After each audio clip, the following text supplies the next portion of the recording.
पण शिवसैनिक हा उद्धव साहेबांबरोबर पूर्ण महाराष्ट्रभर आहे, त्यातल्यात नाशिकमधील शिवसैनिक कुठे हल्लेला नाहीये. कार्यक्रमात व्यत्यय आणायचं हेच काम केलेलं आहे त्यांनी, पण शिवसैनिक कुठल्या दंगलीला घाबरत नाही. शिवसैनिक जागेवरच आहे आणि नक्कीच उद्धव आदित्य साहेबांचं जे भाषण आता झालं त्याची नक्कीच शिवसैनिकांना एक प्रेरणा मिळणार आहे. शिवसेना उद्धव ठाकरे गटाचा निर्धार मेळावा आज नाशिकमध्ये होतोय. काही वेळापूर्वीच आदित्य ठाकरे यांचं भाषण या ठिकाणी झालं आणि एकूणच भाजपकडून कशा प्रकारे दडपशाही या महाराष्ट्रामध्ये देशामध्ये सुरू आहे त्या विषयावर त्यांनी भाष्य केलेलं आहे. शिवसेनेसाठी हा निर्धार मेळावा जो आहे तो अतिशय महत्त्वपूर्ण आहे. आपल्यासोबत काही जुने शिवसैनिक आहेत ज्यांनी या सत्तांतराच्या काळामध्ये देखील ठाकरे गटासोबत राहणं पसंत केलं, अशा शिवसैनिकांसोबत आपण बोलणार आहोत.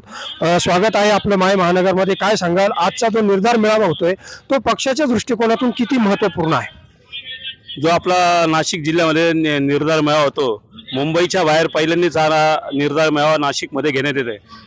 नाशिकमध्ये घेण्याचं कारण ठाकरेंचं प्रचंड प्रेम नाशिककरांवर आहे, नाशिकच्या शिवसेनेवर आहे आणि ह्या निर्धार मेळाव्याने निर्धार जे शिबिर आहे त्याचे नक्कीच शिवसैनिकांना बळ मिळणार आहे. बीजेपीने जो शिवसेना फोडण्याचा डाव टाकलेला आहे, ईडीचा धाक दाखवून जे आमदार फोडलेले आहे, पण शिवसैनिक हा उद्धव साहेबांबरोबर पूर्ण महाराष्ट्रभर आहे, त्यातल्यात नाशिकमधील शिवसैनिक कुठे हल्लेला नाहीये. काही नेते थोडेफार गेले असेल तर त्याच्याने काही शिवसेना उद्धव बाळासाहेब ठाकरे ह्या पक्षाला काही फरक पडणार नाहीये. तुम्ही हा मेळावा जो बघतो, हा खचाखच हॉल भरलेला हा मेळावा चालू आहे. शिवसैनिक जागेवरच आहे आणि नक्कीच उद्धव आदित्य साहेबांचं जे भाषण आता झालं त्याची नक्कीच शिवसैनिकांना एक प्रेरणा मिळणार आहे. त्याचप्रमाणे आज संध्याकाळी जे पक्षप्रमुख उद्धव साहेब ठाकरे यांचं जे भाषण होणार आहे ते नक्कीच अख्ख्या नाशिक जिल्ह्यातल्या शहर असो किंवा ग्रामीण असो, ग्रामीणचा शिवसैनिक कुठे हल्लेला नाहीये.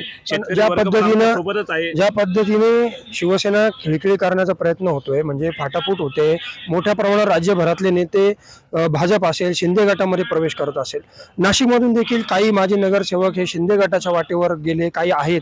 काय सांगाल तुम्ही आजच्या या मेळाव्याच्या निमित्तानं? आजच्या मेळाव्याच्या प्रसंगी जे आज रणशिंगच फुकलंय शिवसेनेने येणाऱ्या महापालिकेच्या संदर्भात, आणि जे लोक गेले ते नेते गेलेले, शिवसैनिक अजून पण तो ग्रासरूटला तो कायम तसाच असलेला आहे. त्याच्यामुळं कोणाच्या जाण्याने काही शिवसेनेला फरक पडत नाही, कारण नेहमी लोक शिवसेना प्रमुखांचे विचार ऐकता. आज नाशिकमध्ये 3 टर्ममध्ये शिवसेनेचाच खासदार झाला आहे. जरी आता लोक गद्दारी करून गेलेले असले तरी खासदार पुन्हा राजाभाऊ वाजेच झालेले. मग हा शिवसेनेचा मोठ्या प्रमाणात चांगला इतिहास आहे, शिवसेनेला मानणारा वर्ग आहे. उद्धव साहेबांनो ज्या लोकांनी गद्दारी करून आजारपणामध्ये असताना त्यांनी असं षडयंत्र रचून बाहेर पडले ईडीच्या धाकाने. पक्ष ज्या पद्धतीने आता वाटचाल करतोय राज्यामध्ये, ज्या पद्धतीनं आपल्याला राजकीय परिस्थिती दिसते, काय सांगाल शिवसेनेचा जो नाशिकमध्ये मेळावा होतोय या मेळाव्याच्या पुढे काही परिणाम आपल्याला तुम्ही कसं बघतात? या मेळाव्याच्या माध्यमातून जे काही आदित्य ठाकरे असतील, संजय राऊत असतील, उद्धव ठाकरे यांचं जे मार्गदर्शन या ठिकाणी आपल्याला मिळणार आहे, पुढच्या काळामध्ये निश्चितपणे शिवसेनेला या माध्यमातून बळकटी मिळेल असं तुम्हाला वाटतं का? खरोखर नाशिक जिल्ह्यामध्ये पूर्वीपासून शिवसैनिक जास्त प्रमाणामध्ये शिवसैनिक आहे आणि ग्रामीण भागामध्ये शिवसेनेची पाळेमुळं एकदम गाडली गेलेली. जरी नेते गेले पण कार्यकर्ते हे जागेवरतीच आहे.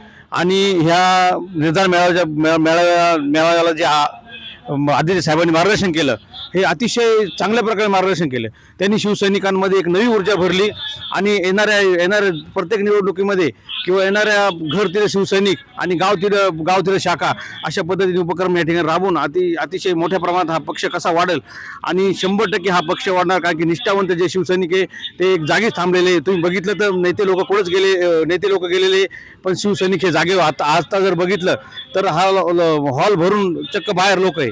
म्हणजे शिवसेनेची परिस्थिती अशी आहे की कधी संपू शकते. उलट जे अशी परिस्थिती याच्या उलट शिवसेना समुद्र आणि एक चांगली उत्तांक भरारी मारील याला नाशिक जिल्ह्यामध्ये हे दाखवून दिल्याशिवाय शिवसैनिक राहणार नाही. मध्यंतरी पक्षांतर्गत देखील नाराजीचा सूर होता. अनेक नगरसेवक असतील, माजी नगरसेवक असतील, पदाधिकारी असतील, हे इतर पक्षाच्या वाटेवर आहे अशा देखील चर्चा होत होत्या. परंतु आजच्या मेळाव्यानंतर हे सगळं थोपवणं पक्षाला शक्य होईल असं तुम्हाला वाटतं? नक्कीच यातून सर्व शिवसेनेचे पदाधिकारी नक्कीच बोध घेतील आणि ज्या अफवा ज्या पसरलेल्या होत्या हा नेता तिकडे जाणार, हा नेता तिकडे जाणार, तर असं काही होणार नाही. राऊत साहेबांनी जी भाकरी फिरवली आहे त्यातून नक्कीच त्यांनी नवनवीन पद निर्माण केले, नवीन जिल्हा प्रमुख केला, जे जिल्हा प्रमुख त्यांना उपनेते केले आणि कुठेतरी शिवसेना फुटीचे जे अफवा होती ते कुठेतरी थांबवण्याचा प्रयत्न राऊत साहेबांनी केल्यामुळे शिवसेना कुठेच फुटणार नाही. शिवसेना आहे ती जागेवरच राहणार आहे. यापुढे सुद्धा शिवसेनेची चांगली तुम्हाला भरारी दिसणार आहे.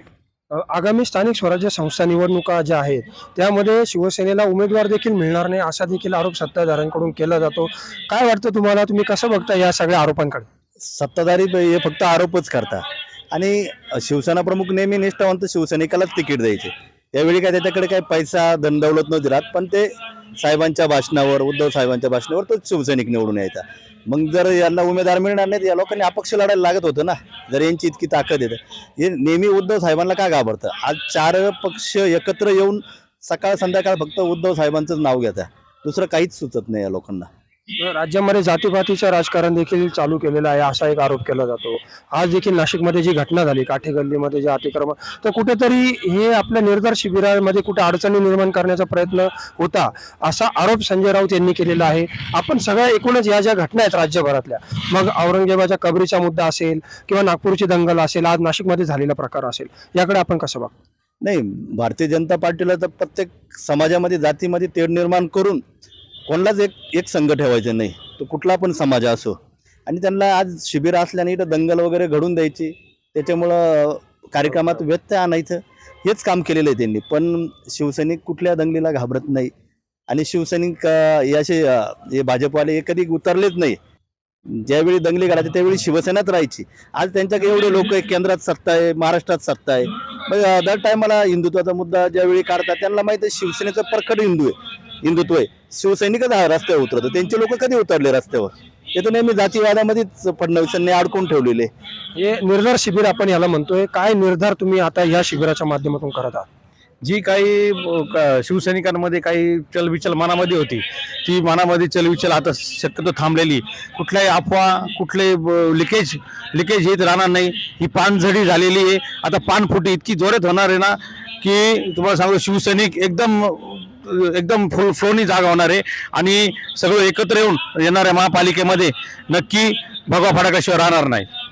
तर आपण बघितलं की हे होते शिवसैनिक, ज्यांनी सांगितलं की हा निर्धार शिबिर जे आहे ते शिवसेनेच्या बळकटीकरणासाठी अतिशय महत्त्वपूर्ण ठरणार आहे.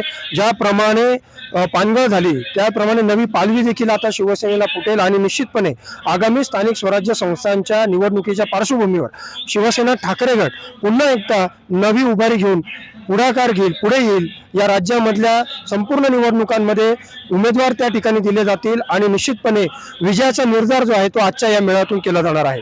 कॅमेरामन भाऊसाहेब पवारसह मनीष कटारिया, माय महानगर, नाशिक.